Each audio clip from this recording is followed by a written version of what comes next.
Good morning and welcome to the City of Glendale Arts and Culture Commission meeting for July 18th, 2024. Roll call, please. Vice Chair Yank, Here. Commissioner Tufenkian, Here. Zadorian, Here. Alexandrian, Here. and Chairperson Vidor. Here. And Commissioner Pogosian is absent. Agenda item 1, the agenda for the July 18th, 2024 regular meeting of the Glendale Arts and Culture Commission was posted on July 15th, 2024 on the bulletin board outside City Hall. Agenda item 2, consent items, minutes of the June 20th, 2024 regular meeting of the Arts and Culture Commission. Any comments, corrections, edits? I have a correction or a clarification, if I can. So I think it was item 7 possibly, action item brought forth by Stephanie Sherwood. And I just, 6B? 6B. Yeah. And I just wanted to clarify that we do approve funding of her proposal of programming to support GUSD Spring 2025 exhibitions. However, the funds should not be used for artists as a participation fee.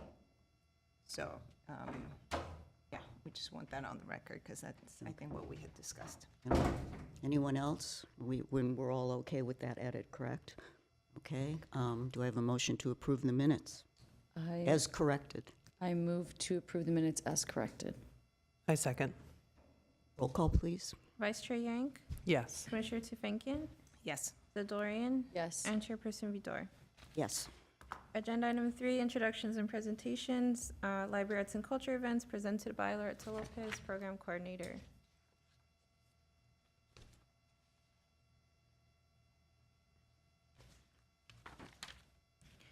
The Brand Associates invites you to Artful Conversations on Thursday, July 18th at 6 p.m. Facilitated by art historian Valerie Taylor and poet Tina Demergian, this collaborative workshop invites participants to learn about the art exhibition Brand 52, Annual Juried Works on Paper, and respond to it through poetry. For more information, please visit the link on the screen. Glendale Library Arts and Culture invites you to join a series of virtual author talks in partnership with the Library Speakers Consortium. On Tuesday, July 23rd at 11 a.m., you're invited to learn about the power of poetry with Elizabeth Acevedo. In this exciting author conversation and Q&A, Acevedo will provide a short reading from her National Book Award-winning and New York Times bestselling novel in verse, The Poet X, serving as the backdrop to this amazing chat. For more information, please visit the link on the screen. Join us on Saturday, July 27th from 10:30 to 12:30 for Make It for Teens. This hands-on craft series gives teens a chance to express themselves and earn community service hours. Use glass tiles, beads, and grout to create mosaics. All supplies will be provided. For more information to RSVP, please visit the link on the screen. Close out One Book, One County with a special evening featuring a musical performance from Banda Las Angelinas, resources, activities, and a special author talk with Maria Amparo Escandon. This event is for all ages. Join in person in downtown Los Angeles at Gloria Molina Park or online by visiting the link on the screen. Jungle by Annie Tico is on view at the Adams Square Mini Park gas station until Friday, August 16th. Jungle is made of lightweight textiles and yarn hung from the ceiling. The piece creates a jungle-like environment within the gas station, resulting in a colorful and dynamic view from all 4 sides. A reception for Tico will be held on Sunday, July 21st from 2 p.m. to 3:30 p.m. at the Adams Square Mini Park.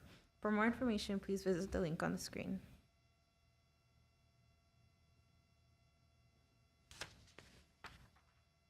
Agenda item 4, written communications. There are none. Agenda item 5, oral communications. We do have a card.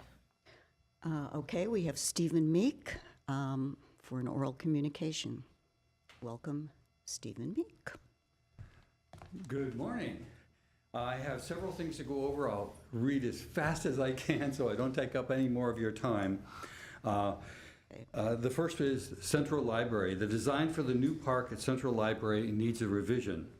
Presently, it has 2 playgrounds, 2 to 5, 6 to 12, as well as a splash pad. Our library is a wonderful addition to the city and should have a park surrounding it as green space with art to enhance this area. The tree that was to be placed in Arts Act could be moved to this location, as well as the present sculpture that's already been confirmed to be there. The playgrounds and splash pad can be moved to parking lot 11, which was originally designed as a dog park, but City Council wishes that to be a park. It could move over there, leaving space around the central library to allow for reflection, storytelling, events for young and old, plus more art in the park around the library. I'm asking you to consider putting this on the agenda, on your agenda at some future point. The second item is Glorietta Park, which has a new addition coming forward from SoCal Edison. This addition is would be sort of a nature preserve. Right now, it's underneath the large transmission lines, and it has some restrictions, i.e. no permanent structures. We could, as an Arts and Culture Commission, request that we do put art in that area. I'm suggesting natural art, like I've seen outside of the Natural History Museum, where they make it out of twigs, branches, grasses that eventually collapse. But with the trail and the natural flora that's going to be there, that would be a great addition for the people walking around in that area. No lights, so that at nighttime the animals can still use it as a crossing up to the hills. Another thing I would like you to put on your agenda. Next is the Brand Library, which is a very iconic addition to our library and parks, with the tea house, the doctor's house, the art gallery, the music, everything like that. I'm suggesting we really try to keep that place as pristine as possible and possibly use that as an Olympic venue for Glendale, i.e. bring in art to attract people who are staying in our hotels, to keep them in Glendale more often so that you use our businesses, our restaurants. We could partner with Disney, who has a collection of Dolly art. We could do this expanded further, work with LACMA or Disney Hall to do some things that way. But we need to keep the Brand Park looking terrific during that time. We have the time to do, and if we think ahead for the Olympics. Last thing I want to talk about is something I brought before this commission once before, which is art in the alleys. We can make Glendale an art city by utilizing the buildings downtown. They will help beautify downtown and bring art to the forefront. People walking downtown can see the art, and we have artists galore. We can work with some of our nonprofits to put out calls and maintain the revolving art exhibits in these spaces. That's something else I would like you to put on a future agenda. If you have any questions for me, I'll answer, but that's all I have to say. Thank you. Thank you. Thank you.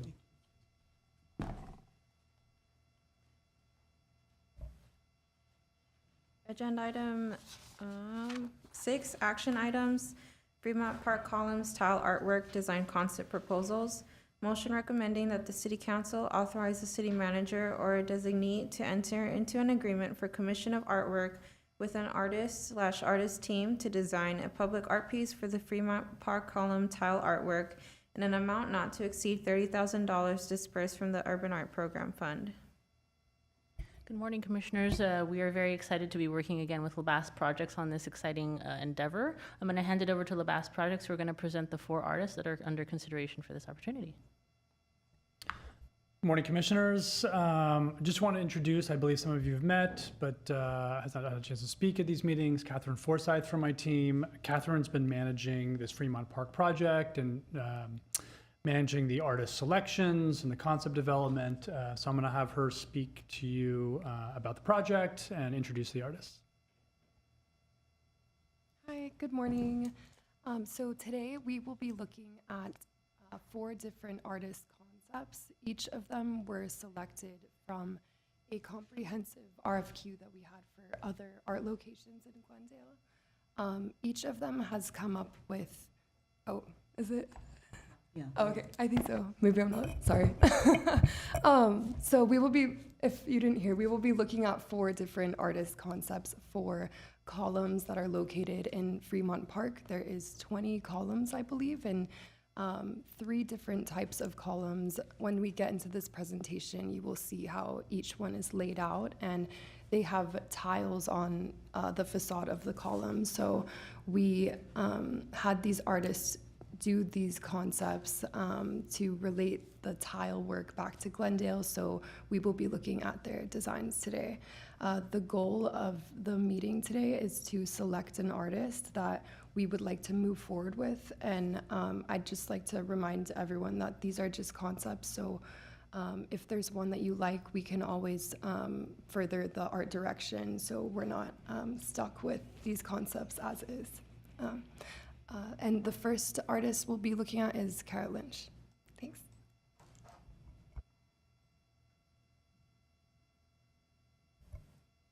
Hi, Kara, are you there? Hi, yes, I'm here. Okay, I'm going to share my screen to show the presentation. You'll have 10 minutes, and I'll give you a 2-minute warning. Perfect, thank you.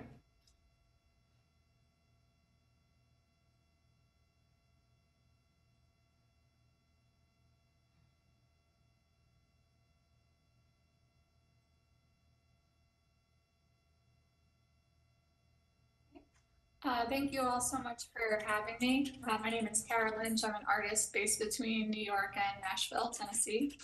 I created this proposal for Fremont Park called Belonging. It's very similar to my previous work. I've done large-scale commissions all over the country now for several large organizations like the New York City MTA, Nashville Airport. I've worked with New York City Parks and Recreation, Department of Transportation. And this project is very similar to my previous work in that I often use bright color and pattern to create joyful experiences for people in our public spaces. Go to the next slide. So this is my concept, Belonging. It celebrates community and local landscape through an abstract vocabulary of pattern, color, and form. There's a variety of patterns.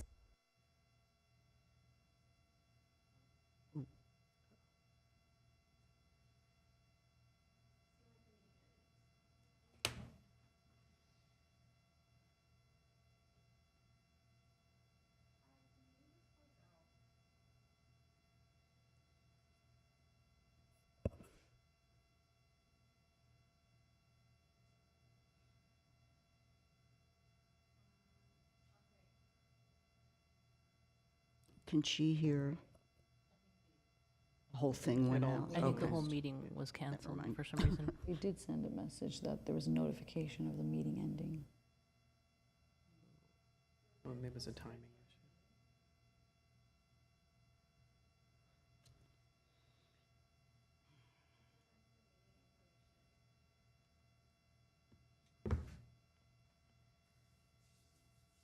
Should we go on a break until it works?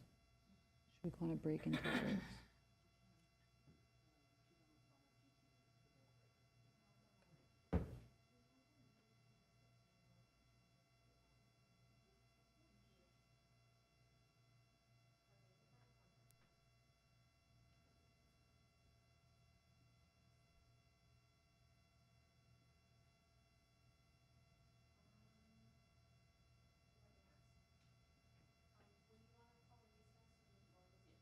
Yeah.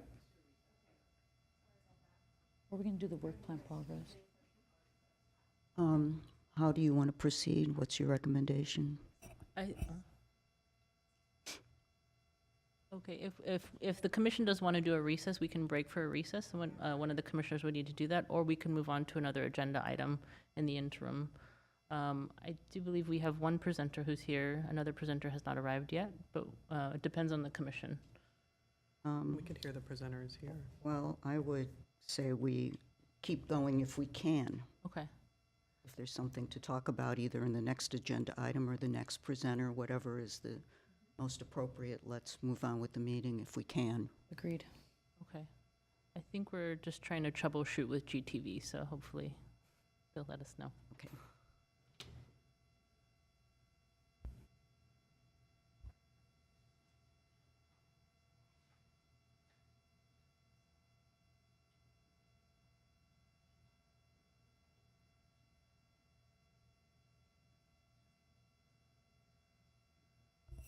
Would it be appropriate to move on to a work plan process if this becomes a lengthy thing?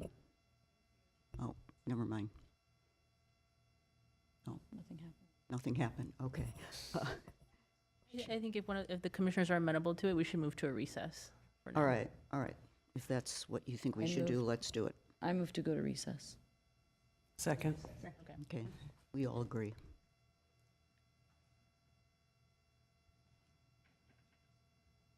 I think.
Are we back? It looks like we're back now, so from recess, so we will continue with our review of Fremont Park. Hello, sorry to backtrack, but I just wanted to show everyone where the columns are located in Fremont Park. I know it's under construction right now, so you may not know exactly where these columns are, but there are 3 different kinds. You can go to the next slide. Is there a laser pointer or something? I don't see the, what are the columns? And are, in the previous drawing, are they the orange things? Yes, they are those red boxes, and so, yeah, actually, can we 3, 4, 5, 6, 12. So there's 15 of them, I count.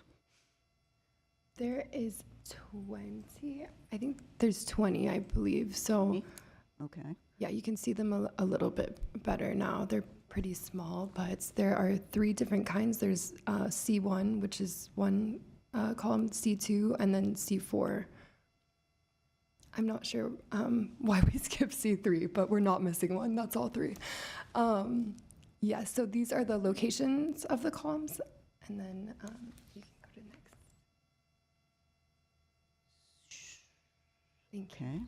And then you'll see C1 on the left, C2 in the middle, and C4 on the right side. So C1 only has 1 tile on it, and I believe that column is double-sided, and then C2 has kind of like a grid of tiles, and similar to C4. So this, what the project that we're commissioning today involves 3 of the columns. That's correct. Which yes. 3? It will be each of these 3, and the artist. Just at the clarification, I think Chair Vidor, you're asking, it is actually, there will be tile on all 20 columns. There are 3 styles of columns. So in other words, there are 3 types of columns, and they're going to be on all 20, Yes. and they're going to repeat. So in other words, with 20 columns and 3 styles, we've got repetition on different columns. Yes. Actually, that's a great question, because some artists are doing repeating designs. Some of them designed different ones so that they don't have to repeat. So we could kind of go either way on that one. Okay, I was under the impression from the previous discussion that we were only dealing with a limited number of columns, and that nothing had been decided yet about the other 17 columns. So now I understand that the idea is to repeat designs and fill up all the columns with tiles, but some will be identical to others. That depends on the artist. And then I think the thinking of having tile on all 20 of the columns is to have a consistency and connection of feel across the entire park, rather than sort of like tile on one, tile on another, and not tile on others. The strategic thinking is that as you go through the park, there's a consistency and a common theme, whether you notice it consciously or subconsciously, connecting the entire park. So that would make 3 artists working very closely together, and then they would come back to us and propose their connectivity. and theme? Again, the strategic thinking of having them all connected is having one artist, and having one artist actually fits 2 goals, right? One is the budget, right? Sending 3 artists to pay 3 different artist, commissions, plus 3 different tile fabricators. You're losing an economy of scale by having multiple fabricators. The idea is picking one artist to design the tile for all 20 columns. Their tile designs are fabricated in one place, so it fits a budget parameter, it fits a conceptual thematic approach as well. So I think there are multiple reasons. The goal is to have one artist to design all 20 columns. All 20? Yes. Okay. All right, I think go. we would sort of equate it strategically if you were doing, if we were going to do 10 murals across a large area. Sometimes if you have 10 different designs, it becomes a little overwhelming and a little chaotic rather than having one consistent design, if that makes sense. Okay. So that's the Okay. thinking. Before we go on with the individual artists, does anybody have a comment or question on the concept we're reviewing here? Okay. Thank you. Thank you. Thanks. Hi, Kara. Are you there? I'm here. Okay, round two.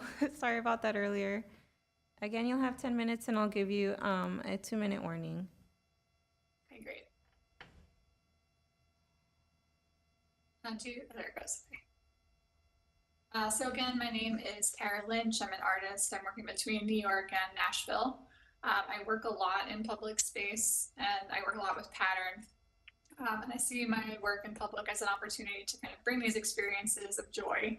And this work is very similar to other works that I've done in public for agencies like the New York City MTA, Nashville Airport, New York City Parks and Recreation, Department of Transportation, and many others. You can go to the next slide. So my overall concept, I call belonging, celebrates community and local landscape through an abstract vocabulary of pattern, color, and form. So I use pattern in my public artworks to speak to many different things. One thing that comes to mind is there's so much diversity in the patterns that I do use, but they come together in these cohesive compositions, speaking to these ideas of belonging and community. I also very deliberately reference quilting and textiles and decoration, thinking about ideas of the home, community, and family. And then for this project specifically, some of the patterns that I developed looked to regional plants, very specifically thinking about belonging in place at Fremont Park and in Glendale. And I think this work is a good fit for this park because parks are places that communities really come together. So I think this design really speaks to that. So these are the motifs or the themes that kind of come together in this overall concept. And you'll see that some of the patterns that make up each component of, or each theme, they sort of cross over each other. So that this, while there's some variety here, it's gonna feel really cohesive when you're moving through the park. So I have the C4 columns that I've kind of designated as these native wildflower fields. The C4 columns, which incorporate some of those patterns as quilted landscapes. And also C1, that's sort of like a larger tile that uses that same theme. And then Glendale quilts, which is taking up the C2 columns. And I'm gonna show you the placement in the park next. Or I'll just talk about this first. So the design can be simplified, the color palette can be adjusted, or if you as a committee prefer one theme or design direction of the three that I'm including here, I'm happy to just pursue one direction and change it that way. I also want to mention that I thought a lot about how people were going to experience this in the park. So there's large and small scale design elements that are within each column. So that people that when they're really up close to the column, you know, they can appreciate some of the details and sort of discover something new, but that these are still very legible from far away or when people are kind of moving more quickly through the park. Some of the column designs do repeat, sometimes in another colorway or an alternate arrangement. And again, the patterns that are found in some of the columns sort of cross over and reappear elsewhere so that this feels really cohesive. And these are going to be fabricated in hand glazed ceramic, but they could also be fabricated in glass if that's preferred. You go to the next slide. So I thought a little bit about the placement, and I'll talk more about that specifically when I go through each theme. But if you look towards the bottom, there's sort of like a cluster of columns down there. So I have the native wildflower field column designs down that way. Because I was thinking about, you know, how it would feel like if people were moving through this field of patterned flowers or moving through this patterned space. The quilted landscape column designs, they're mostly near the courts. They seem to often flank passageways or entryways to those spaces. So I thought it would be nice to have two different versions of the landscape on either side, which I'll show you in a second. And then I have the Glendale quilts, which are sort of more located near the community center. And my thinking is that those are the designs that I think speak most directly to those ideas of community. Go to the next slide. So these are the quilted landscape columns. I'm going to go through each theme a little bit more directly. So for these, I'm envisioning that the front and the back of the column will be a different landscape, kind of speaking to different times of day or the passage of time. And this will allow visitors to have different experiences depending on which direction that they're moving. So there's something new to kind of experience each time you're visiting the park. They're positioned near the large tennis courts. And in addition to some of the floral inspired patterns, they incorporate geometric pattern elements like stars and chevrons. Go to the next slide. So this is a close-up of one. I was calling it Sunny Desert Valley. An abstract sun shines down on a patterned field of flowers. It draws inspiration from the sun in front of Glendale, as well as repeating blocks found in quilting, making connections to community, family, belonging, and home. So this is the design. And there's a large scale element that kind of interrupts the smaller scale pattern. And again, there's some repetition, so it feels over some cohesion and not so overwhelming, but it's still visually engaging. You can go to the next slide. This is Glendale Mountain. The mountain range recedes into the background at sunrise or sunset, drawing inspiration from the mountains that are outside of the city of Glendale, as well as the repeating blocks found in quilting, again, making these connections to community, family, belonging, and home. You can go to the next slide. So on the C1 columns, I'm kind of pulling from the C4 columns in these designs that are maybe a little bit more intricate, but they're a larger scale tile. And so those sort of reference the same landscapes while including the pattern. You can go to the next slide.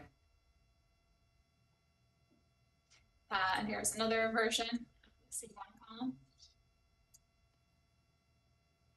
Okay. And then these are the native wildflower fields. Oh, do you have a question or?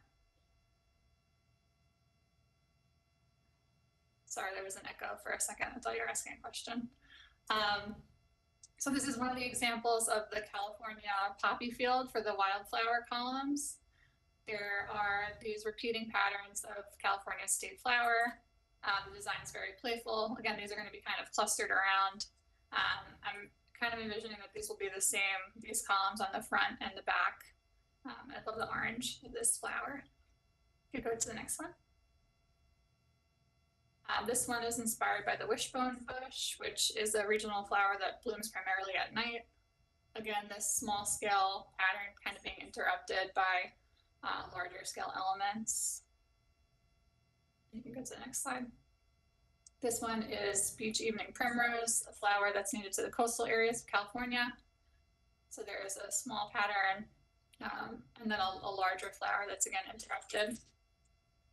Go to the next. This is California aster sky, these large scale flowers in the sunflower family. More of a purple pattern. The Ridge Catchfly Garden, which is brought over from Europe originally, that flower, but now it's all over California, especially in mountain range areas. This is the California aster desert. 2-minute warning. And it's inspired by flowers and stars in the California sky. And that's just to say not all of those patterns have to be included in the final application. Again, if you wanted to select a couple or even just stick with one, that would be okay too. And they are proposals, so they are going to be more refined. And then I'll show you the quilted compositions that are going to be closer to the community center. So these are including some of the wildflower patterns or the flower patterns that I developed, as well as ones that more directly reference quilting. So speaking to these ideas of community and home. I think these are kind of fun because the tiles can be arranged in various configurations. So there could be more repetition or less depending. Could go to the next. Here's another one that's a little bit more of an orange and purple palette. And you can go to another. So I just wanted to show some examples of what the individual tiles would look like. They're all something like 3 inches by 3 inches. And I wanted there to be a variety in simplicity or complexity in each design. These are just some of the flowers and how the pattern developed.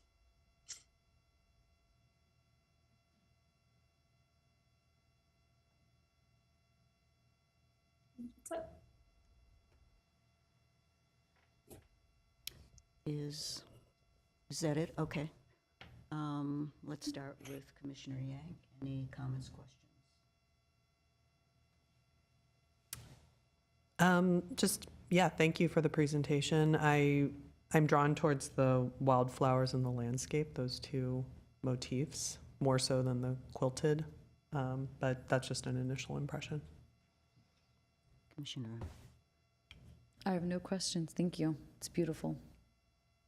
Commissioner Tufekcian. Thank you, Kara. I like the project. I think it's beautifully done, and I would have to agree with Vice Chair Yang that I am also drawn more towards the wildflowers rather than the quilts. And I like the variation throughout the park, so I think that's going to make it very interesting for visitors. It'll make it a more interesting experience. Thank you. Commissioner Alexandrian. I really like all of the designs. I think that because they're so diverse and colorful, I think it's fine if there are like some repetition because it's going to be spread out around. Okay. Yes, I agree that the wildflower concept is preferable to the quilt concept. Other than that, very beautiful, and thank you very much for your really excellent and thoughtful presentation. So, you can go on now. Okay, thank you, Kara. Jay, are you there?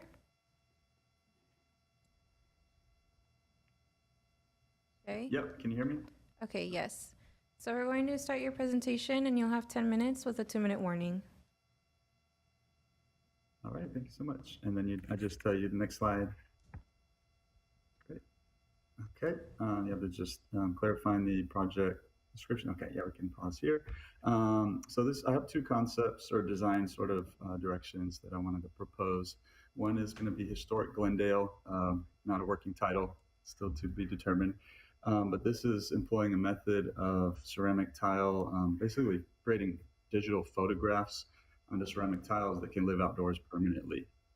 So technology was really developed about a little less than 30 years ago, and I reached out to one of the pioneering companies out of Colorado, Enduring Images, and they actually warranty their tiles for a lifetime in outdoor settings. So they should not fade, they should not crack. They're fired at 2,300 degrees in a kiln, just like any other outdoor, grade ceramic tiles would be.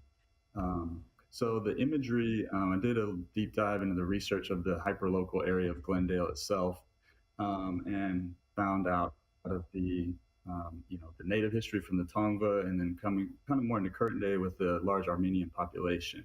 So kind of everything in between, as much as we could source photography that is free use, being that it's old enough to not be affected by copyright law, or that we can get permission to use, say, by way of Glendale Historical Society or the library. I feel like we just gathered hundreds on a relatively quick search online, so I imagine going there would yield even more results.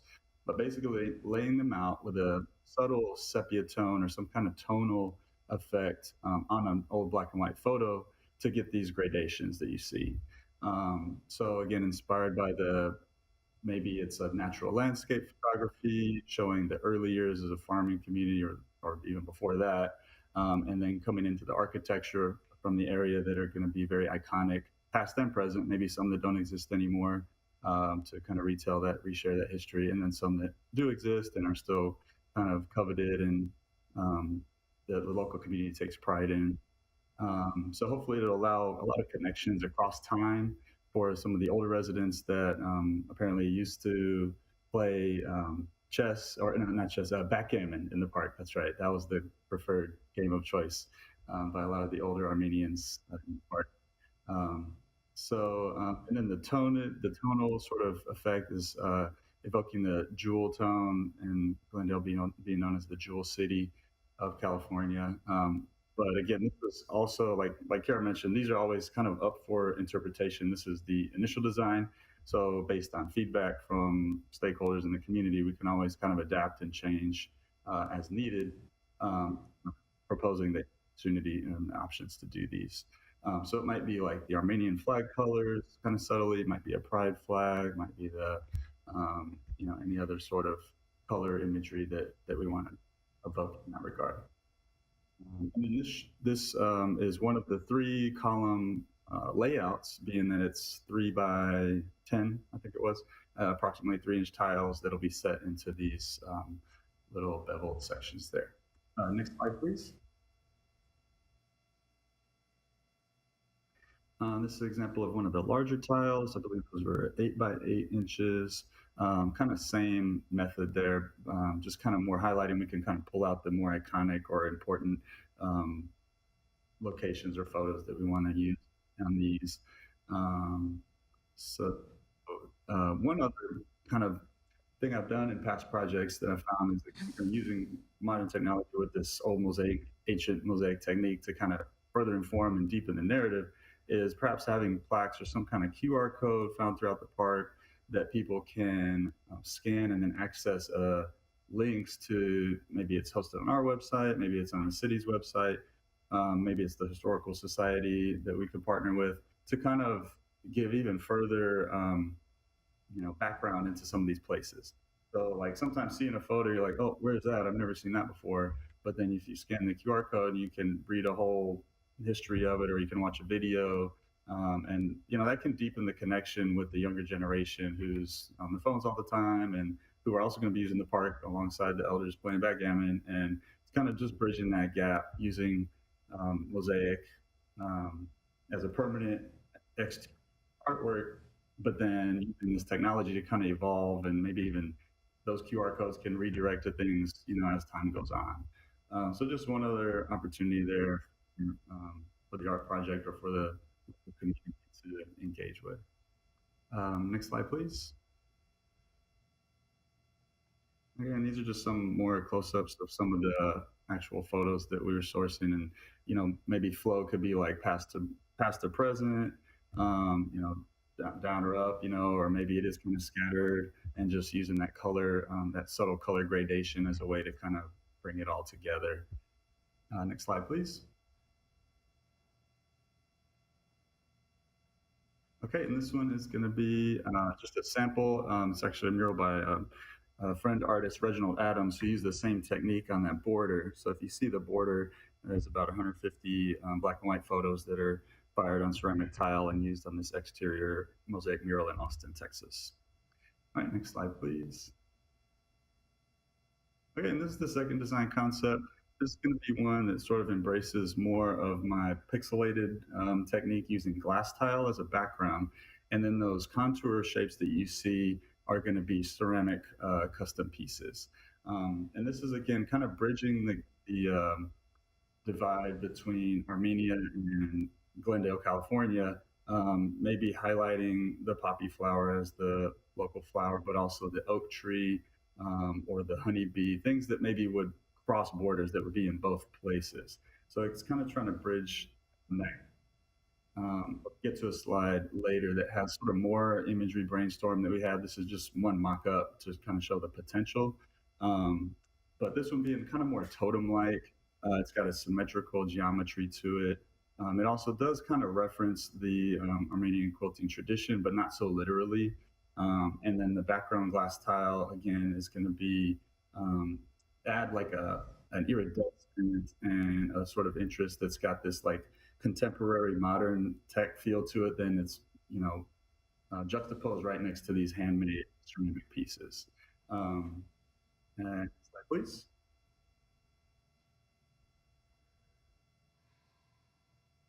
Okay, and yeah, might have been a similar one, but yeah. So getting to this slide, it's kind of showing some of the glass that we've used in past projects for the background. The grout can also be colored as a way to kind of further emphasize the gradation.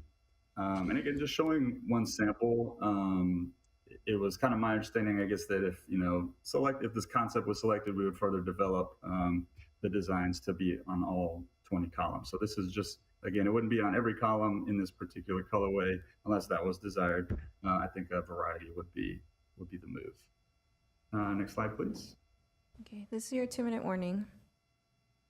Okay, thank you.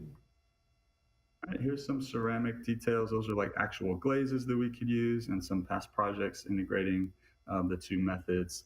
So that adds the real handmade touch and adds a depth of texture that, again, juxtaposes with that glass background. And both of these being mediums that are suited for permanent outdoors, never fading in the sunlight, very easy to clean and maintain, vandal proof. Yeah, you name it. Next slide, please. And these are, again, a couple just close-ups of past projects showing how the glass tile can bridge with ceramic or larger pieces. And next slide, please. And this is just the tip of the iceberg, brainstorming some of those contour shapes that I was mentioning that could be created in ceramic. Lots of things with significance to both Armenian and Glendale, California, nature, culture, iconic imagery, flora, fauna, and the like. All right, next slide, please. And this is just showing the material, the vitreous glass that we use in the background. I've used on dozens of projects in exterior applications. Next slide, please. The ceramics that I've been using, although I'm also open to working with California clay. We can source it, I'm sure we can. And next slide, please. Then I have just some of the installation materials, being the Lady Creek brand, Thinset, and Grout, that are also have a 25+ year system warranty when installed at the proper temps and everything. And I believe that is it. So I welcome any questions, and thanks for your time. Thank you, and we'll start with Commissioner Yang. This is more for LaBasse, but just I noticed most of the designs are with the individual tiles, and does the budget, cover like a mosaic, more of a mosaic pattern that this artist is suggesting? I mean, the artists were made aware of the budget, so Yeah. we felt it's not a massive amount of scale footage. There are 20 columns, but they're fairly limited square footage. So we're assuming at this point that the artists have reviewed those budgets and confirmed that that works for their methods. I think all of these artists have done some tile. Jay has obviously completed past projects, so we have to make the assumption that if that we gave them the budget, that they feel confident that the budget fits their technique. Okay. That's all. Sorry to interrupt. Our WebEx is going to close in about 4 minutes, so just want to let you know. But we can also restart the meeting. There's technical difficulties. We apologize, commissioners, but we can Okay, also restart the meeting if we need to We don't have to capture Jay. rush everybody. Okay, go ahead, Commissioner Zadorian. Okay, I love this. I think that the historic Glendale is really important. It's something that we discussed having somewhere around Glendale. My only issue is that it's so minuscule that it doesn't give it the justice it deserves to have these like beautiful images on these small tiles that are very elevated as well. I love the idea of a QR code. I think you understand what the new age of kind of art and the new generation, kind of how we access art. So I really appreciated that. I have no questions. Those are my comments. Thank you. Thank you. Yes, thank you, Jay. My comments would be that visually speaking, I really like the culture of Glendale. I think it's bold, it's colorful. I love glass tile and using glass tile and California clay tile. I think that's really, really interesting. Beautiful aesthetically. However, I really like the historic Glendale concept, and I think that would be very, very engaging. I think it'll draw people in to take closer looks, a closer look at the work. I do agree with Commissioner Zadorian that I think it should be maybe a little bit larger scale, and that would be it for me. Thank you. Thank you. I have no questions or comments. Okay. I have a couple general, more technical questions and comments on the pieces. I think that these columns are four-sided, correct? Are we on? Okay. I think the columns are four-sided. So I guess, in keeping with our proposed rubric, we want everything to be, when its visual line should have art in it. And I know some of the columns they look like they're standing right next to each other, so probably when they're facing each other, there might not even be enough room to display anything. But what is our criteria for how many of the four sides would be covered? Commissioner Vidor, my understanding is they're two-sided because some of the columns have gates between them. Oh, So there's actually, mean them. yeah, so there, one of them is one-sided. Again, we did not design the columns, they're part of the parks. Wait, one-sided in the sense of accessible to view on only one side? Because you can't have The a columns, and we would have to talk to parks to get, speaking to the best of my knowledge, the columns are functional, they're not just purely decorative, so there are some gates, I believe some actually have gate opening, closing between them, so we're looking at two sides within the beveled space, so it's designed for tile work, Okay. but they're not, it's not a monolith that's designed to walk around, if that makes I sense. see, okay. Well, I guess, and I'll get to my preferences in a minute, but I really feel like if we're going to do something really that is a destination and exciting and something that we want people to gravitate to, we really need to understand the layout, how it's going to look, how we would place art on these columns, and I think it's going to require a deeper dive into the park's plan. I'm not saying we can't approve a design concept, but I feel like you've got two disparate, commissions here. I don't even think it's the commissions. I just think there are two projects going, the design of a park, and then we're going to put an art in there, and we need to be fully informed if we're going to optimize whatever it is we decide on and make it look right. And that has to do with the orientation and space between the columns. I think we're asking to assume a little bit too much here. And I realize that may delay a decision, but I think it's better to get it right and know what we're dealing with before we just jump on something. That's just my personal opinion. And I don't feel, I could say, yes, I love this idea and we should go with this, but I want to understand how these columns relate to one another, what the distance is between them, whether there's an opportunity if we would decide to bifurcate and have two related but different themes, because there are 20 columns. This is potentially an outdoor museum, and I don't completely understand the park plan. I'm sorry, Commissioner Vidor, it's some good points. We still have Jay on the line. I don't know if we have any questions, if the commission has questions for him. I have a question for him. Well, a comment. I love, as an ex-president of the Historical Society, and with my fellow Commissioner Tufenkian, an ex-Historic Preservation Commissioner, I just am thrilled by the idea of us doing something historical and making we don't have a history museum in Glendale. And this is our opportunity to have one of the most unique history museums imaginable. And I agree with Commissioner Zadorian that increasing the size of the tiles so you maybe get more bang for the buck on how many pieces you have, because even though there are a lot of historic photos from the various areas of Glendale's development, it's a finite amount. And if we make them bigger, maybe you could include more photos. And, personally, I have 600 historic photos in my photo file from collected over the years. And I know I shouldn't say this because I'm really being presumptuous here, but I know the Historical Society would collaborate with you on accessing photos and ensuring that they're usable. And I just think it is an absolutely wonderful idea because it's unique. It will evolve into something very unique for this city that we don't have. And it'll be a very interesting way to present our history in a public park, out in the open, with QR codes.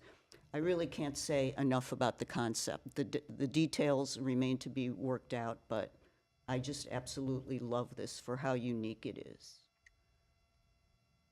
Thank you so much. If I may, I had two quick comments in to respond to those. I think the total number of tiles at the 3-inch size was about 850.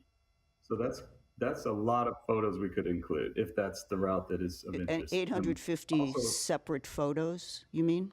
Like Separate different? photos. Oh, yes. oh, that's nice that So you like have that each- many. Mhm. Each column could have 30 on two sides, being that there's 12 of those two-sided columns. So that could be like a narrative where you need more photos to tell us maybe a specific story. Maybe it's photos that are grouped accordingly. And then they can also be larger. I'm not sure the limitation of the column face itself, if that can be adapted to house larger tiles. But the 8-inch medallion tiles, there's 8 of those, and those could be sort of the more prominent highlighted imagery as well. So definitely the size and number can be adapted whatever the park and Arts Council deems appropriate, as long as the face is prepared and I can size it properly. But I really am excited about the opportunity to collaborate with the Historical Society or whatever that looks like to get And the best commission as photos. well. Yeah, okay. Commission, yes, That's absolutely. great. And then there was a comment, I can't remember who made the comment about color. And, how do you see a creative way to deal with coloration as an attractant to people in light of the fact that there are 20 columns? Yes, so at the some of the first photo concept samples that I showed that had kind of a hue overlaid onto a black and white photo, because we don't want to doctor the photos too much or change the aesthetic too much. We want to kind of lean into that these are old photos that we're kind of using to tell the history, but they can be overlaid with colors of sepia tone or blues or greens. And so maybe throughout the entire park, there's some kind of unity between that. It evolves as a Color. spectrum, Yeah. Those different colors. The color palette, yeah, great, okay. That's all the questions I have for now. Thank you. Thank you very much. Much.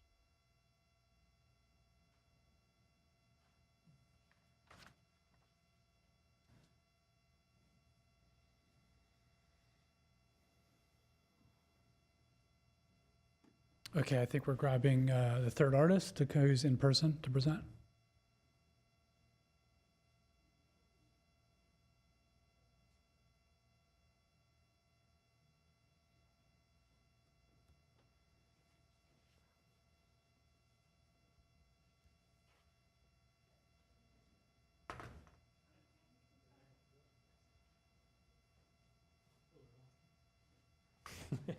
How's it going?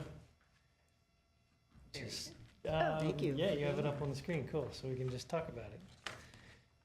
So, thanks for having us here today. Happy to be here. And we shrank it down to 3 kind of possible basic directions for you guys to take a look at. If you look at the first, actually we have 3 different columns. C1, which is 8-inch by 8-inch single tile, and then the C2 and C4 are both the same 3-inch tile patterns if you go to the second page. So this is our first more traditional kind of arrangement of tiles. And these are something, that are fairly traditional, more some more geometric or graphic elements. Pretty self-explanatory. They would look good. Colors can be adjusted to however you guys want.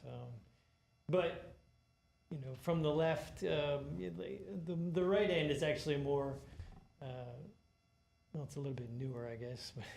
Yeah, more contemporary. They're more contemporary treatments, and we took a look at some of the native plants, and so that's where some of the patterning comes from. And then on the right, it's actually an abstraction of the peacock. It doesn't look anything like the peacock, but that's what the patterns represent on the far right. Yeah, so the next image is actually the 8-inch tile version, and the peacock's on the right. So it's well, I tried to use the peacock as a motif based off of your emblem, the city emblem. Went through, tried to find a way either through nature or through your seal. So yeah, the peacock's reoccurring. So the next one is the real peacock, and I started off with the grid pattern with the 3-inch tiles in the center is how it looks now. And this is purely from a design standpoint, but within that same framework, if it were possible to enlarge the tiles so that they could be a seamless image, you could go forth with some sort of mural element, which could look very cool. You know, and the first one is more of an Art Nouveau, fully rendered kind of style that could be very cool from a distance. Then the version on the right is way more graphic, a little bit more contemporary, but they both have a pretty cool, you know, distance visual. It's basically the way I was thinking about these designs. When you're coming up on these things from a distance, you're either getting graphics from a distance that are, you know, simple, but if you can see a mural from a farther distance, that's kind of an extra element, which, yeah, it's pretty nice. So, and then these could go along with that peacock concept. This one is a little bit more complex, but I was calling this one the Welcome to Glendale, kind of based off the old visitor postcards, patches, and you know, if you're traveling from around the world, you get these on the old travel stickers. And so I created an arrangement of, picked 3 different Glendale locations, the library, public library. Yeah, basically just made a kind of a collage element to it, which could be pretty cool. It's pretty busy, but it also could be used for other promotional aspects if you wanted to do something like this. Yeah, so stylistically, what we were doing is going through and taking a look at the different elements, design elements already being used throughout the city and giving them different treatments. Everything from the peacock, and then you can see on the comps, the emblems and the elements of the emblems, and Tanner actually redrew some of those elements to make them scalable in case they needed to be used for other types of media. But in this one, you're taking a look at sort of a retro vintage feel, but this concept can also be interchanged with other stylistic concepts. So as you saw in some of the other comps that we sent in, it was a little more complicated, but this same sort of patchwork element, you can interchange with another look that's either more contemporary. I don't know if you saw in one of the comps, there was a watercolor treatment of this building and also something like the main public library. On the next page, actually, it shows kind of the, you know, a contemporary feel, the peacock and some other things. So even though this one has a very vintage retro feel to it, it could be interchanged with other things. It could also be interchanged if you chose to do like a city community engagement element to this project and you wanted to incorporate, let's say, children's artwork or some other things, those could be slotted into the design. So even though it looks vintage and retro, you can also interchange other stylistic treatments of it, along with the peacock and some other things. Actually redrew the seal too. I took the seal off the internet and basically redrew all the elements. Something like this could be used. It's basically drawn in a black and white that could be shrunk down very small or very large, because the ones on the internet that I could find were kind of chewed up. I actually extended the peacock feathers down a little bit farther. It's some kind of element, but you could use this slightly revised version for the 8-inch tile. Just kind of an update. And then obviously the Glendale. Yeah, and Tanner looked at different fonts and treatments. I think on some of the other comps, there were even kind of like a street element. We just experimented just to see what the other treatments of the Glendale logo would look like. And the last version is a more fine art approach, which this is one of my paintings. They're large, they're abstract, they're colorful. You know, it's cool to obviously combine the fine art into these kind of situations, and you could have these set up. They could be almost random, but if you have 4 different columns, and each one would be a progression of the same painting, so you wouldn't maybe see it right away, but I can follow it through the park if you want to. You know, it's just something kind of fun. It's colorful. It's playful. Yeah, it's like it's treating the columns and the tiles as more of like a mural project. So if you could see it, and when you see it at a distance, you could treat the columns as kind of like a giant mural. They're fun. They're colorful. So that's if anybody has any questions. Thank you. Commissioner Yang? No questions right now. Okay. Okay. Commissioner Thank you. Zazori? Thank you. We're going through all the commissioners, if you just want to give us some. Oh, yeah. We're Yeah, not done yet. yeah, Okay, no. sure. I think it was wonderful. Thank you for your presentation. I also don't have any questions. Okay. Thank you. Thank you for your presentation. And I do have a couple of comments. I think for me, I would prefer your third concept, which was the sticker, the retro stickers. I think with your background in doing skateboards and bikes and stickers for all those companies that you've worked with, I think this is very much in line with what you're going to, with what you do. And I would love to actually see some of these stickers for Glendale. I think that would be I really actually great. spent a lot of time, and actually they're fully fledged stickers. They're not just comps, they're actually fully Tanner rendered, drew all so- these and created, so again, yeah. They're good to go. I mean, you could use them for other aspects. I mean, even if it wasn't, I mean, if it's a little, if you guys decide it's a little too busy or not too busy, but you can still use them for whatever And comes out. For Comp 4, which I love your artwork, and I think you've got such a dynamic work, and I think it speaks to the youth. So it would be great to see it in a park, but I feel it gets lost on the columns. So I think your work would be better off in a bigger, kind of background or whatever, rather than on small tiles. Makes sense. That's it. Thank you. That's good. Thank Yeah. you very much. And We're good. Good. one thing to mention about Comp 3 is these are just sort of placeholders, so Tanner did render them, but the idea was that if there are buildings or things that the city of Glendale wants to promote, that those are things that Tanner would later then draw out. So good. Thank you very much. No, we're not done yet. Thank you. We have two All right, more so- people to comment. Oh, we No, got more. please Okay. stay. Keep We still going. we Yes. each ask questions. All right, gotcha. Okay. Go ahead. I really like the peacock design because I think it works well with the environment, like the blues and the greens. I think it would just look really nice alongside the park and everything. Thank you. Yeah, I'm kind of curious, as far as like, everyone likes the Art Nouveau kind of element to it, but who doesn't like peacocks, And since it's on the seal, it's kind of front and center too. So it was definitely a cool way to kind of connect everything together. Are there other art or design elements that all of this would coordinate with? Is there already another look and feel to go along with this? I'm not too sure. Can you rephrase the question? Oh, are there other art and design elements within the park other than the tiles that this would have to coordinate with? Like, is there other artwork within the park other than the tiles? At this current moment, this is the primary artwork that would be Okay. within the park.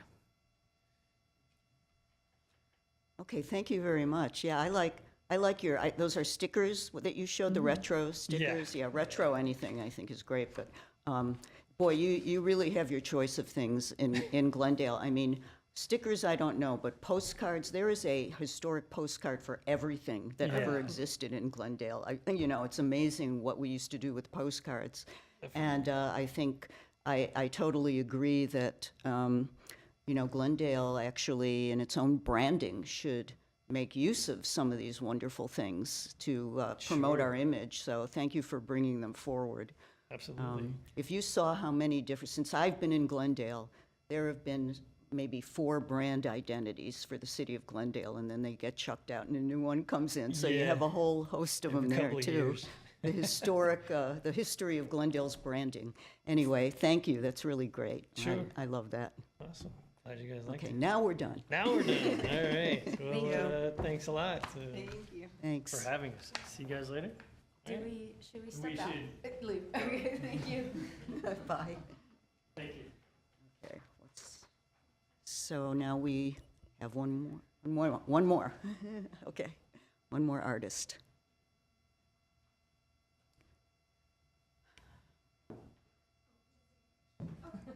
So this Adrian K. Wong was our next artist, and he unfortunately couldn't make it, so Catherine's going to present on his okay. behalf. Great. Hello, everyone. So just for the record, I'm Catherine Forsyth, the project manager from LeBass Projects, and I'm going to be presenting on behalf of Adrian K. Wong. A little bit about Adrian. He is actually local as well, just like Tanner, the previous artist. He's typically known for his murals. He does a lot of great murals, and he is, I think, I'll have to double check. I know that he's near Glendale. I don't want to say that he's directly in Glendale, but I know he lives nearby. You can go to the next. And the next. Yeah, sorry. And then one more is good. An overview on his concept is he used local flower elements, and then he also incorporates different nationalities that are local here in Glendale. This is kind of like a preview of the different tiles. Next, please. This is the first tile. Oh, wait, actually, could you go back one? Sorry. Okay, perfect. This slide describes the different ethnic groups in Glendale. Because of the history here, he wanted to incorporate bringing beauty and growth from darker undertones of history. And these, again, are just concepts that can be further developed as far as color and style. Next, thank you. The first tile is the Tonga people, and he used the Verdugo Mountain wildflowers. You can see the center sun in the center of the tile and the different flower components for this one. This one is the Korean tile. And then this one means eternity and inexhaustible abundance. The different shapes and flower components are inspired by ancient Korean tiles. This is the personal favorite, the Armenia tile, which is the forget-me-not flower, signifies love and respect. And in the center has the Armenian sign of eternity. The Philippines tile, this signifies modesty, power, and hope. And then this one is inspired by ancient Filipino tiles. And Cuba, the butterfly tile signifies love, purity, and freedom. Yeah, we can continue. And then these are the tiles laid out, and you'll see he has different compositions and ways of framing the tiles. This one, I really like the colors he used. This is kind of like a softer approach than some of the other concepts that we've seen. And these are just different ways that they could be laid out. Thank you. Does anyone have any questions? I will try my best to answer them for him. Sure.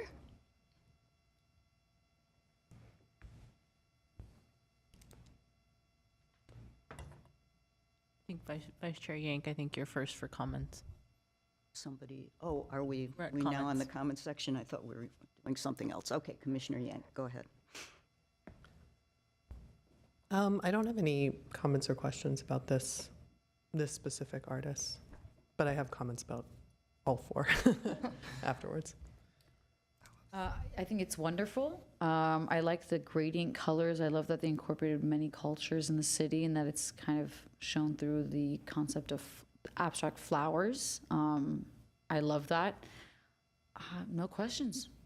It's good. Thank you. Commissioner Tufinkian. Thank you. No questions. No questions or comments. No questions. Let's go on. Oh, sorry. So now we're at the And- point, and do we take oral communication on this agenda item first? Yes. Okay. Let's see, I have one card at the moment. Anybody else have a card? No. So Stephen Meek, would you like to come forward and comment? Thank you. Thank you for having me back again. I'm here this time because I'm on the city's Parks Commission.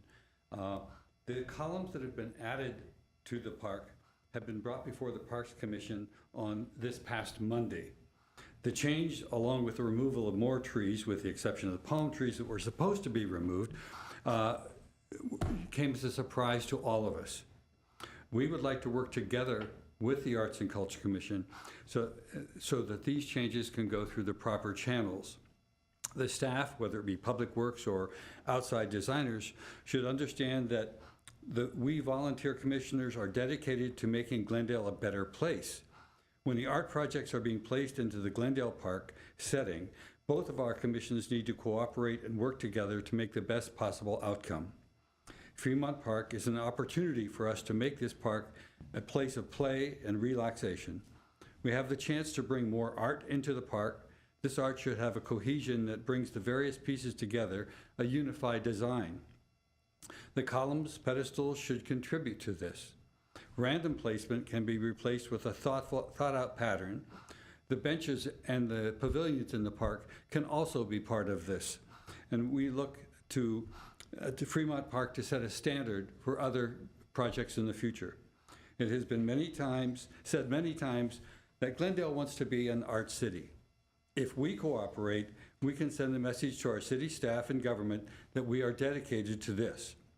Please hold off on any decision on this until both of our commissions have had a chance to look over and the design changes. Thank you. Thank you. Now we can go to comments on the selection process. So Commissioner Yank, we'll start with you. Okay, well, first of all, I just have to thank LaBasse Projects and all the artists for putting forward these proposals. I think they're all really rich and have a lot of wonderful aspects to them. Clearly, we're very, very carefully thought through, and so it's hard to imagine that we'll go wrong with any of them. That being said, I do think that the first design, Kara Lynch's proposal, was to me the most successful. And I say that just because putting yourself in a park environment and imagining all of the types of activities that happen in the park, the reasons people go to the park are not going to be to view these tiles. And so I think we just need to keep that in mind, you know, and to me, those designs had both the best viewing, like the broadest appeal in terms of people viewing them from afar, people viewing them close up, people passing by them on their way to go play tennis or whatever, and really having a really good aesthetic experience viewing them. I love the historical tiles concept. To me, the design just feels like it would get so lost in the park and that it would really not be impactful in the way that I think we would want it to be. I think it would have to really significantly change, and that's a possibility if my other commissioners would want to go in that direction. I think that's what I would advocate for, is a very significantly different kind of design for those tiles, because I think it just would not be a drop in the bucket. You'd pass right by it and not see it. And so, yeah, those would be my top two choices, but I do feel strongly that the first one is the most successful design for this particular brief. I want to just make a mention of the stickers. I was just really, really compelled by the work and the effort that Tanner put into redesigning those lovely stickers, and I feel like if there's an opportunity through the city to take advantage of that work, to pay him for that work, you know, and have those be something that are available in some other format, I would love to see that happen. Just if I can quickly comment to the Vice Chair Yank, that's a great comment in regards to the stickers. We do have actually the ACE agency who's here today to bring an update on the marketing and PR plan, and we can definitely share the stickers with them as an option that we can move forward with to help promote the city. Yeah, so those are my comments. Thank you. Okay, Commissioner Zadorian. Definitely just announced myself, sorry. I'm in a goofy mood today, sorry.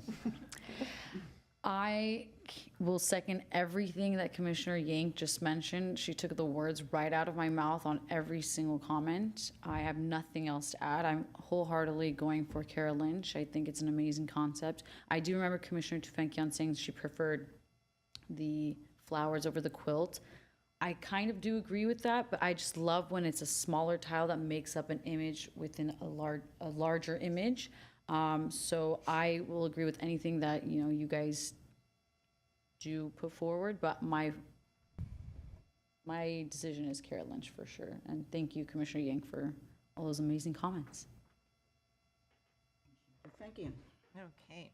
I would also have to agree with Commissioner Yank. I feel like Kara Lynch's work is bold and happy, and it just will give the park vibe that is needed. I love the historic concept, and I would love to see it somewhere, possibly in this building, because I think that would be perfect. Maybe this would be something for, I'm just going to throw it out there, for the foyer, you know? So I think I would love to see his work somewhere in the city. And of course, Tanner, I love his work. I would love to see his fine art work on a bigger campus or somewhere in the city. And I feel like his the stickers, and I just said stickers, but it might be a postcard, or it might be rebranding the logo for marketing purposes. I think it would give Glendale a very retro, very hip, very bold and artsy feel. So I think it's something that we definitely need to take advantage of, because it's already done and it's there, and we've got like a million choices there that he produced. So I think that would be great to rebrand Glendale with possibly some of his work. So that's it for me. Thank you. Thank you. Commissioner Alexandrian. I think they're all very beautiful and they have their own place, but I think for this specific park, I think that the Kara Lynch one would be perfect. Thank you. Well, I was going to go wholeheartedly for the historic, but I think I'm overwhelmed. So I will say that I do like Kara's multiplicity of colors and ideas. I hope in the 20 columns that she's going to be doing that she can get enough variety of design in to make it interesting and to make people want to wander through it and see something new at every point. So I will certainly go along with, if the vote is primarily in majority for Kara, I will vote for her too. I'm not going to dissent, that's for sure. However, I think that the concept of a kind of democratic, outside, accessible to the public without going into a building concept for the story of Glendale in the form of the tiles may be bigger, because that was quite a busy scenario they had there with those small tile arrangements. I think we seriously do have to look at that. And the Civic Center itself, you know, our Civic Center is really a beautiful design, but it's pretty plain and there's not much going on in there. And that would be a wonderful thing to put in the Civic Center as an outdoor living historical museum. And the concept is excellent. We should have a history museum, and if science and art can collide at the Brand Library, then art and history can collide in our Civic Center, and I think we should make that happen. So I would be more than happy to help with that. And Jennifer, I know I know you have many, many things on your plate, and we have many important public art projects queuing up that aren't in the can yet, so to speak, and I don't want to add anything to your agenda right now, but I think we should continue to revisit that idea. And I personally, just as a citizen, a community member, will do anything I can to rally the interest of the Historical Society and the Preservation Commission and anybody else. And there are many collectors and history buffs in the city who would just be so anxious to get their mitts into something like this and work with an artist on it. So I'm assuming we're all going to be voting for Kara, and I will too, but we're not going to forget about that history idea, okay? Agreed. All right. Then I make a motion to One I'm second, we sorry. do need an alternate. Oh, So if the commission could discuss an alternate, All that right. would be ideal. So now we're discussing our alternate. Well, my alternate, I already said what mine is, so I'll let everybody say their alternate. I agree with you. Jamie Uzak. Okay. Yeah, I would also agree, but with the caveat that I would want to see a revised design where the images were larger. Agreed. Agreed. We could also focus on his second concept, which was the culture of Glendale. Mhm. That's an option. So then I motion to recommend that the. Wait. Oh, I also I'm agree. sorry. I'm so sorry. It's okay. Go ahead. No, I also agree. You agree, okay. All right, I felt that from here. yeah, all right. Okay. You're making a motion. I'm now going to make the motion. I motion recommending that the city council authorize the city manager designate to enter into an agreement for commission of artwork with an artist team to design a public art piece for the Fremont Park column tile artwork in an amount not to exceed $30,000 dispersed from the Urban Art Fund. And that artist is going to be Kara Lynch, and the alternate will be Jamie Zaks. Okay. Before we second, can I make a comment in between the motion and the second? No? Okay, I second. all right. Roll call. Vice Chair Yank, Yes. Commissioner Tufenkian, Yes. Commissioner Zadorian, Yes. and Chairperson Vitor. Yes. Okay, so we approved Cara with, the history thing is our alternate. Jamie Okay. Zaks. Jamie, yes, all right. So we can go on to the next item. Yes, so agenda item 7, discussion items, 2023 to 2024 work plan progress updates. Commissioners, we are, so thank you so much to LaBasse Projects for all their great work, and especially Commissioner Tufenkian for her role in helping to assist in choosing those artists. So, we are going to move on to the agenda item in regards to updates to the work plan. We do have the ACE agency who's here today, who's going to provide an update on their PR efforts so far, and then the marketing and strategic plan for Getty PST that's coming up. I'd like to invite them up to present. Thank you. Thank you very much, Bo and Kathy. Really appreciate all of your incredible work on this.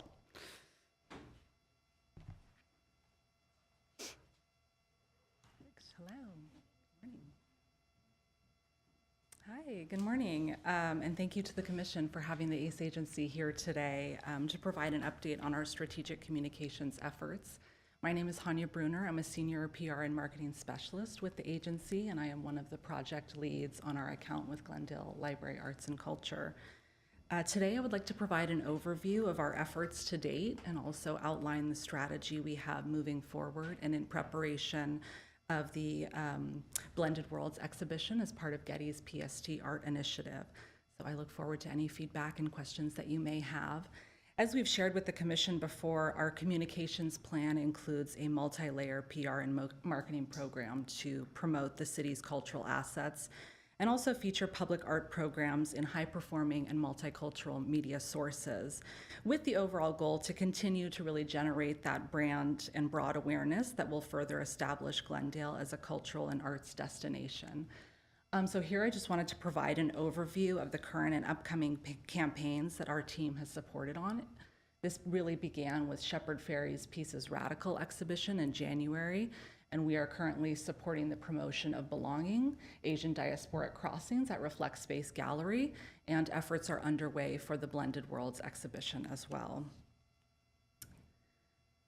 So PR efforts thus far have really generated consistent earned media coverage in high-performing national, regional, and local multicultural media sources. We saw great success with the Shepard Fairey exhibition. Pieces Radical received 62 mentions in the press, which resulted in over 173 million media impressions. High-level coverage included placements in Los Angeles Times, LA Weekly, Artillery Magazine, and LAist, as well as an interview in Pasadena Weekly with both curators, which was great to see. Our team was also able to secure a multi-page print feature in C Magazine's February 2024 issue. This is a publication which has a circulation and audience of over 150,000. This was a great feature which highlighted Shepard Fairey as an artist, but also his work at Reflect Space Gallery. The public relations campaign related to the summertime exhibition at Brand Library received 8 mentions in the press, and that resulted in over 1 million media impressions. The exhibit was a top pick in KCRW's 5 Things to Do e-newsletter, which is a very selective newsletter. That was great to see, in addition to top placements in LAist, Artillery Magazine, and Curate LA. For the Brand Associates Dance Series, PR efforts received 21 mentions in the press and over 2 million media impressions. Again, this was a top pick in Los Angeles Magazine and the publication, as well as their weekend newsletter, LA Arts Online, in addition to coverage in Cultural Daily, their dance listings, as well as LA Dance Chronicle. The PR campaign related to Before After, Reflections on the Armenian Genocide, received 17 mentions in the press and over 6 million media impressions. This exhibit was included in Hyperallergic's roundup of top 10 shows to see in Los Angeles in June, and was a top pick in LAist as well as Los Angeles Daily News, among others. And we've also been supporting other great programs throughout the year. One such example is All the People We Encounter Each Day at the Adams Square Mini Park gas station. This has seen great coverage, including Glendale News Press here in print, on digital as well as in print.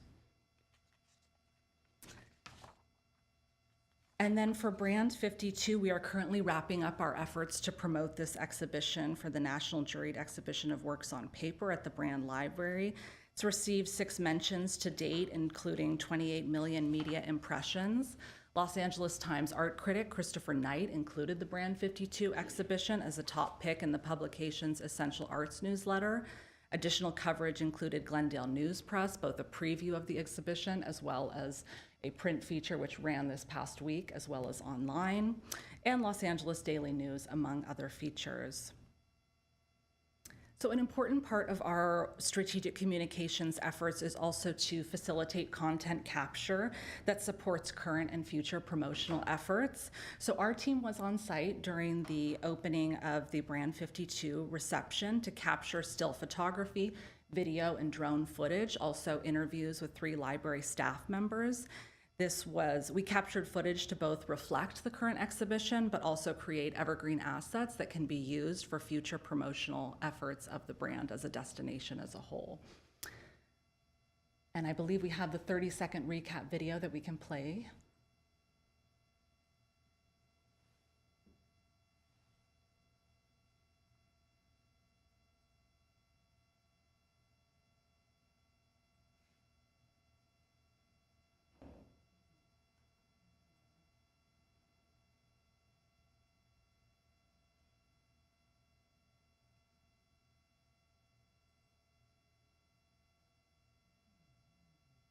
Just building suspense.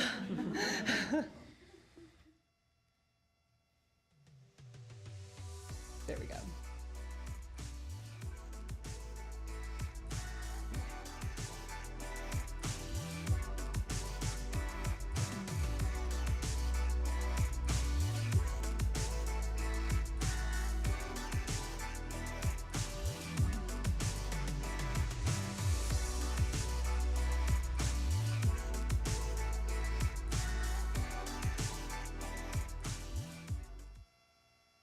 So that's a look at the 30-second recap video. We also did 60-second and 90-second video cuts of this, in addition to interviews with 3 library staff members, which can also be used for future promotional use.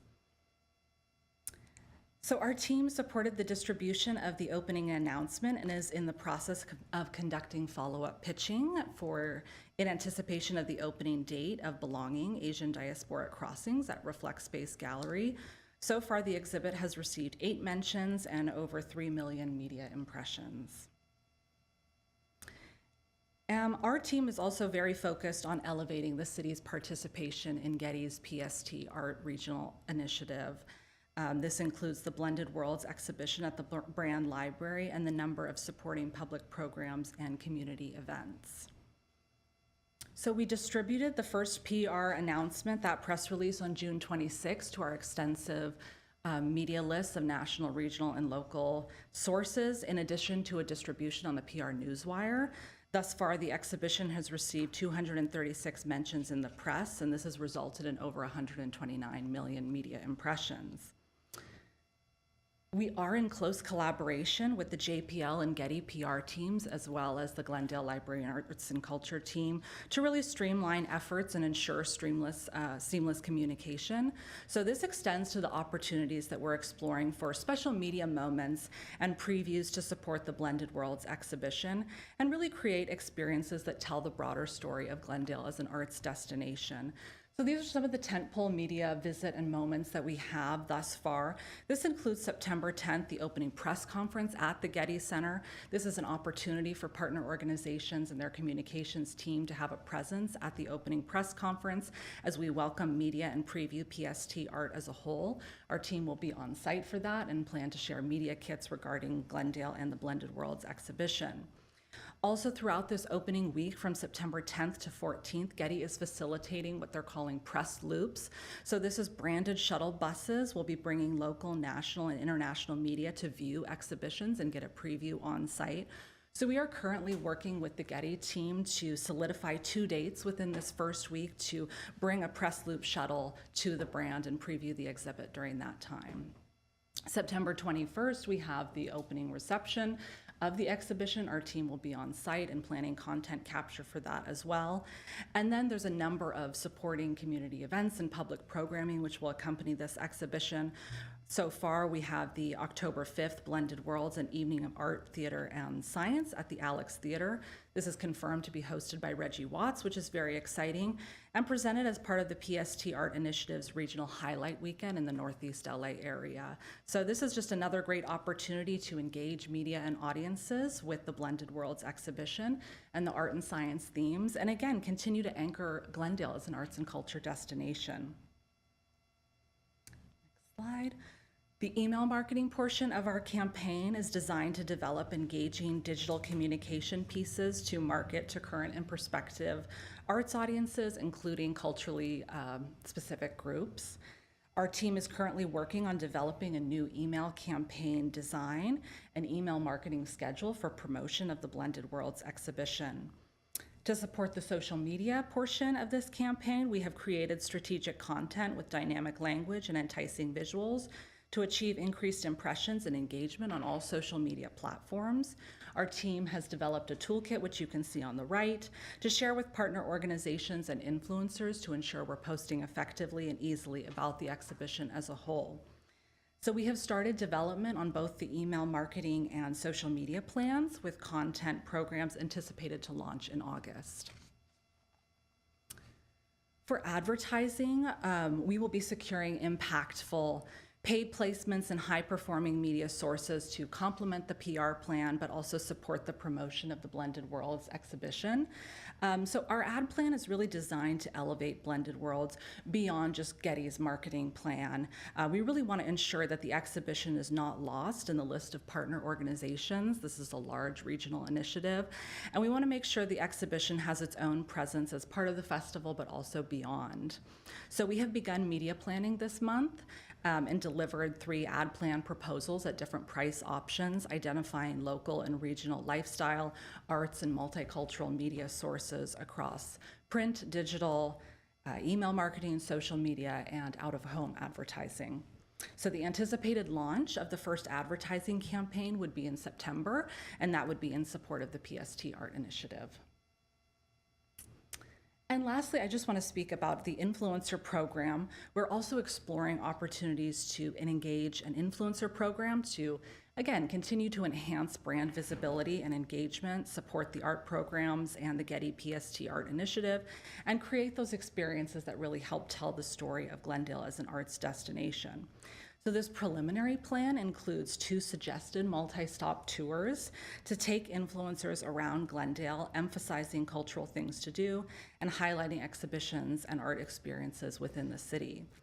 So our agency would engage in a structured review and approval process of each influencer opportunity and develop clearly defined content parameters and digital usage rights in advance of the collaboration. Presently, we have proposed 2 multi-stop tours, one beginning in fall in conjunction with the launch of Blended Worlds. The second tour in spring is tentatively based on pending programs scheduled, but could potentially align with exhibitions at the Brand and Adams Square Mini Park gas station and the unveiling of Shepherd Ferry's mural, if that timing should allow. Obviously, those are pending. And that really brings me to the conclusion of our strategic communications update today. Thank you again for the opportunity to present. I am joined by our agency's CEO, Ashley Patterson, so we're happy to respond to any feedback or questions that you may have. Thank you very much. Really appreciate that. Anybody have any comments or questions? Commissioner Yang. Yeah, this is maybe also on the city side. I'm just curious how we're measuring like the impacts of this increased press on attendance. I just think it would be interesting to see if more new people are coming to our events or to the galleries, through through the impact of the increased press. Yeah, that's a great comment, Vice Chair Yank. I think one of the things we're going to begin to implement is on-site audience surveys so that we can assess how they found out about the event and where they're coming from. So we'll continue to implement that as well. Right. Commissioner Zadorian? No questions for me. Thank you. Commissioner, thank you. And thank you for your efforts. And does this also go through, for example, your marketing through the website and through social marketing as well? Yes. Do we have an Instagram page that is dedicated to arts in Glendale, possibly? Yeah, so we're working with the Glendale Library Arts and Culture team to make sure that our social media platforms have a present for the art programs, but also blended worlds specifically. So we put together that social media toolkit, so we'd like to utilize our platform to help promote that as well. Okay. Thank you. No question. Thank you very much for being here. I think this is a really important thing for us because this is kind of the engine that drives our vision to become an arts destination. So we want to keep tabs on it. And to that end, I wonder if there's some way, I've seen this on a couple organizational boards I used to be on where like every month there would be a press this month. And maybe not everything because you're quite spread out in terms of your coverage, but, TV spots, radio interviews, really big recognition. Like, is there any way that a set of links could, so eventually we could have on the commission's website, we could even have a section called press, and, people could like link into major things that have come out, because certainly I and others want to forward this information, and sometimes it's just hard to get your arms around it. Yeah, So is that something you could do or already are doing and we just don't know about it? So the ACE agency has been really great in giving us quarterly reports that include all the links to all the press that they've captured. I've shared it with the commission as part of the agenda packet, but I can definitely do it again.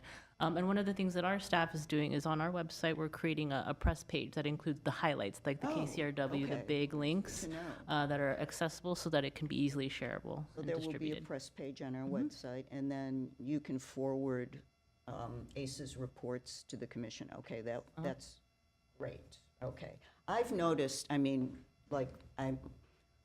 probably just out of it and should pay more attention, but there's a lot there. And one of the things I've noticed is that the news press tends to, kind of if you really put some pressure on them, they might give you, if it's a slow news day, they could give you like a whole page of pictures from events. And they do this all the time, but they usually do it more with community service organizations. And I was wondering if you have any particular contact person or way to make sure that when we do have a big event, like when we had the Shepherd Ferry thing, or, that one of those big page society-style spreads with pictures from the event might be a possibility, because, I think in addition to all the wonderful regional publicity that you're getting us, we want to make sure that we create a big artistic ecosystem of interest here, right in Glendale. So Absolutely. It's amazing how many people who live just blocks away don't know the Brand Library. It just shocks me, and that has nothing to do with you. That's just the way the city is. So and the news press obviously is a little small thing, but anything you could do to get into the Saturday edition in advance of events would be good, or afterwards too. Yes, absolutely. We certainly have not lost sight of any of the local outlets and Okay, are great. continuing that. And That's other always, outlets too, there are many. Yes, and definitely. Many diverse outlets. Of course, yeah, that is integrated in our strategy just as much as that regional and national reach as well. And yes, we're in close communication with Glendale News Press, also leveraging the relationships that the Glendale Library Arts and Culture team has built as well with them. So I think we're continuing to see that great coverage both digitally and in print. Brand 52 is a great example. We had both a preview feature and then we just confirmed that they ran a post-event feature as well this past Saturday in print as well as online. So getting that preview, like to your point, that preview as well as recap coverage as well remains a priority. Does your report to Jennifer include metrics on social media hits as well as press coverage? Not currently. The social media portion of our campaign. Ongoing.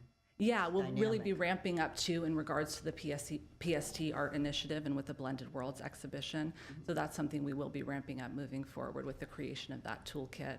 And also that is integrated in our ad plan as well for Boosted Social. Thank you. To quickly comment on the Glendale News Press, we are already in conversations with one of their staff members to be on site for Blended World. So they'll have a staff photographer who will be there and are hoping to have a bigger partnership for that. So that's already in the works. Thank you. That's great. Thank you. If no one has any other questions or comments, we appreciate you being here today. Thank you so much for your time. Thank you.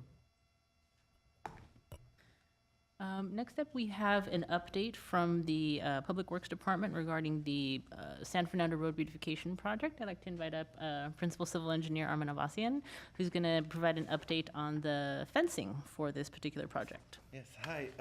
Good morning, almost good afternoon, Madam Chair, Vice Chair, Commissioners. I'm here with Public Works. If you recall, back in December last year, we came here present you the designs for the creative crosswalks for San Fernando roads and 2 alternates for the decorative fencings that we had for 4 locations along the corridor between Elk and Grandview. The Commission suggested us moving forward with the design 1 with alternating design fence and standard wire fence. After the meeting with the Commission, we went and worked with artists. We got their designs. We tuned out the design based on our traffic engineer's recommendations and finalized the design. I'm excited to announce up to this day, if you happen to drive on San Fernando Road, we just finished the paving. We are in process to install the striping and decorative crosswalks for the next few weeks. And we are almost at this stage, about 90% project is completed. We're just wrapping up the smaller stuff, landscapes, irrigation, decorative stuff. After we worked with our artists to fine-tune the designs for the project, we went back to the drafting board with our architects, landscape architects, to get designs for the decorative fence panels similar to the texture that we have for our creative crosswalks. And we are here presenting these patterns for the decorative fence to this commission to get your feedback if this is an alternate you would like to suggest us moving forward, or we are still moving forward with the previously approved design. We have option to choose. We haven't gone to and started the manufacturing process. After today, we'll give the green light to our contractor to begin manufacturing the design either by the previously approved design, which was before this slide, or the new pattern that is matching with the creative crosswalks that will be installed at those intersections that these fences are going in the ground. Right. Thank you very much. We would like to now take comments and questions, comments. Commissioner Yang. I really like these. I think it's a great sort of reimagining of the designs that are on the crosswalk and having crosswalks and then having them reflected in the fencing. So, yeah, I don't really have any questions or comments at this time. Thank you. Commissioner Zadorian. I definitely preferred these designs over the previous one, so I'm more than happy to move forward with these. I prefer the flowers and the fact that it mirrors what's going to be on the ground versus, I can't remember what bird that was, but definitely enjoyed these designs more. So thank you very much for all your time and your presentation. Thank you. Thank you. I would have to agree. I do like this design much better, and I feel it completes the whole concept. So I would go ahead with this design. Thank you. Yes. I don't have any comments. Yes, I really love these, and I'm glad that your Public Works is becoming so arts-focused, because we're going to be working together a lot all the time, so. I'm glad to hear that. We enjoy having you as a partner. I assume that these Highland, Colorado, California, Harvard, that those are cutouts in the fences, and you Yes. actually see the names? And the textures, similar to previous designs, are holes in the fence cut out. Yes. So it's like, depending on the resolution of the picture, it's like circles. If you look at the zoom at the corner, Yes. the top left corner of the picture, there will Yeah. be like holes in the picture that basically, if you look at it from far away, you will see the texture, but if you look very close, Close, you'll they see are the just holes. holes. So light does actually get through, Yes, too. it Okay. goes through. Great. No, it's great. Thank you very much for coming to us and sharing this with us. We appreciate it. Thank you so much for your support. All right, thank you. Next item. I believe we have one last update regarding the Beyond the Box program. And I'm going to have Loreto Lopez share the update.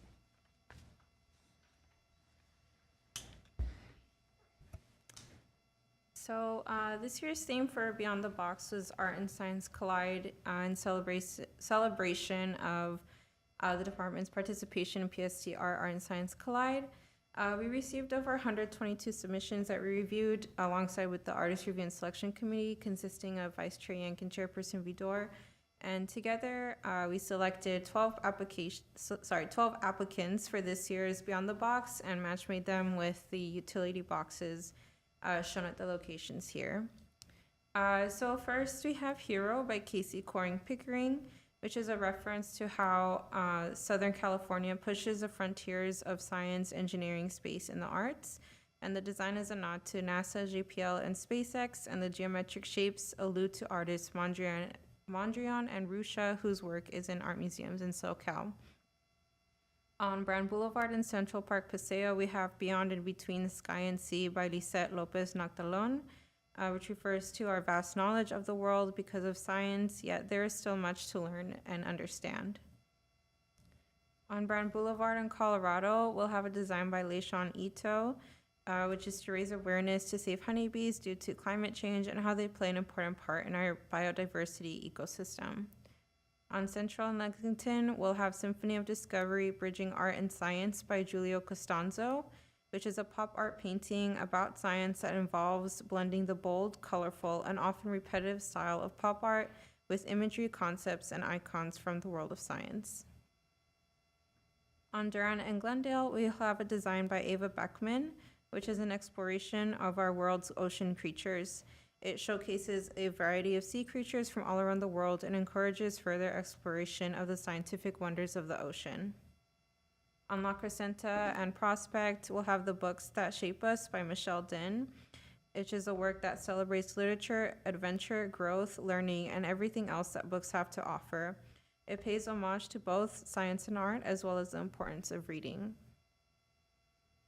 On Orange Street and Wilson, we'll have Universal Curiosity by Andrea Lopez, which is the artist's reflection of how, as an adult, learning about the universe outside of Earth reminds her of the curiosity of her younger self and inspires her to dream and be creative beyond the rational, conventional, and familiar.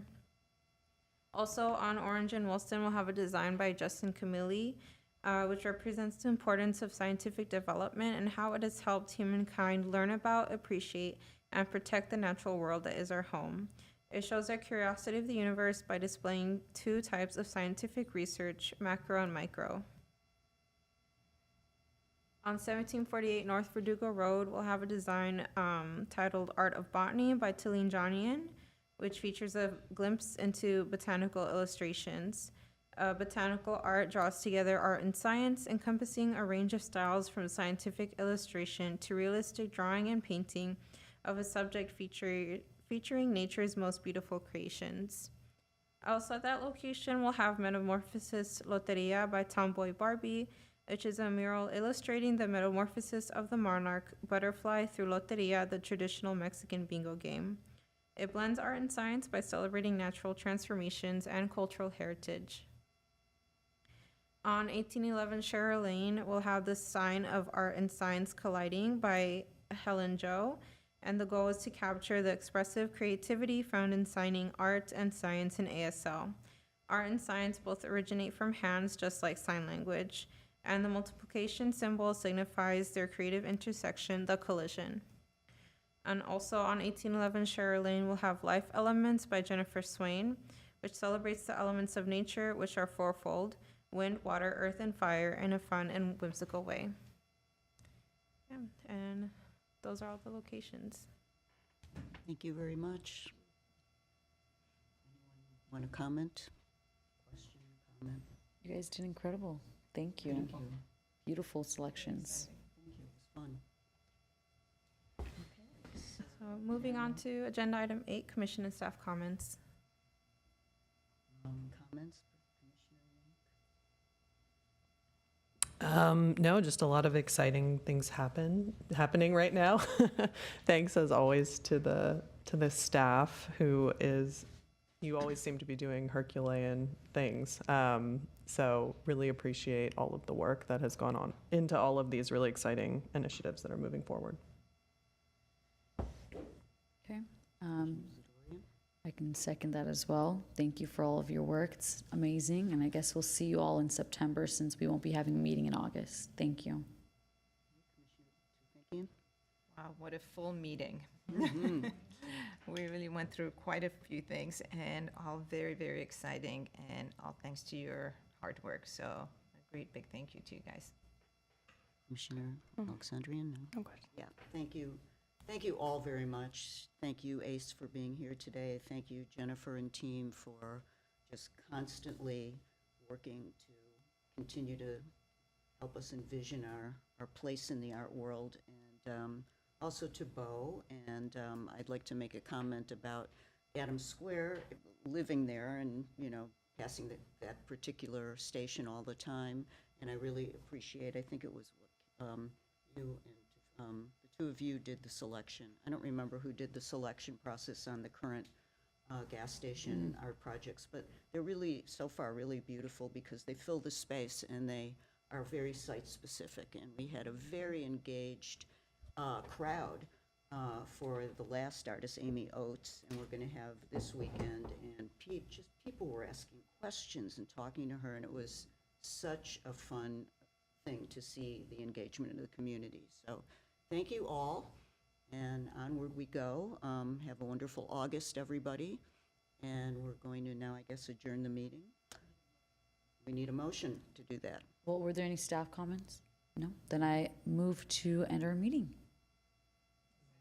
All right, we are adjourned. Thank you. Thank you. Yeah, good summer.